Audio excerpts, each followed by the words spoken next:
Meenakshi, Faculty of Physiotherapy. Admission open for BBT and MPT. Apply now.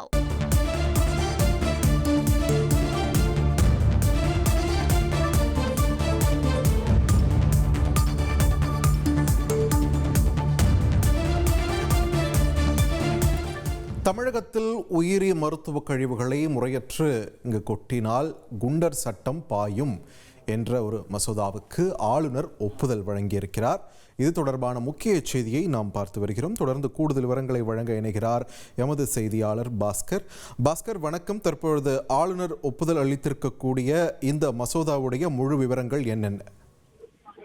அண்டை மாநிலத்திலிருந்து தமிழகத்துல இந்த உயிரி மருத்துவ கழிவுகள் வேஸ்டேஜ், மெடிக்கல் வேஸ்டேஜ் எல்லாம் கூட்டுவது தொடர்பான புகார்கள் அடிக்கடி வந்து கொண்டிருந்தது. இதை தடுப்பதற்குண்டான நடவடிக்கையாகத்தான் தமிழக அரசு தமிழக சட்டப்பேரவையில சிறுதுறை அமைச்சர் ரகுபதி அவர்கள் ஒரு மசோதாவை தாக்கல் செய்திருந்தார். அதாவது உயிரி மருத்துவ கழிவுகளை முறையற்ற குவிப்பது பொது சுகாதாரத்துக்கும் சுற்றுச்சூழலுக்கும் கடும் ஆபத்தை ஏற்படுத்துவது உள்ளிட்ட பல்வேறு நடவடிக்கைகளில் ஈடுபடுபவர்கள் மீது குண்டாஸ், அதாவது தடுப்பு காவல் விதிக்கக்கூடிய வகையில சட்ட முன்வடிவு என்பது தமிழக சட்டப்பேரவையில் ஏப்ரல் மாதம் தாக்கல் செய்யப்பட்டு மே மாதம் நிறைவேற்றப்பட்டது.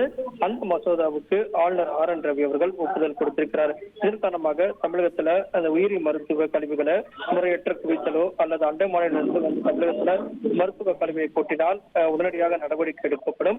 தடுப்பு காவல் என்ற அடிப்படையில் குண்டா சட்ட அடிப்படையில அவர்கள் மீது கடுமையான நடவடிக்கை எடுக்கப்படக்கூடிய வகையிலும் அவருடைய சொத்துக்களை வந்து பறிமுதல் செய்யக்கூடிய நடவடிக்கைகளும் இந்த மசோதா வந்து வழிவகை செய்யக்கூடிய மசோதா என்பது தமிழக சட்டப்பேரவையில் நிறைவேற்றப்பட்டது. ஆளுநர் ஒப்புதல் அனுப்பப்பட்டு ஆளுநர் RN ரவி இந்த மசோதாவுக்கு ஒப்புதல் கொடுத்து அரசிதழில் தற்போது வெளியிடப்பட்டுள்ளது.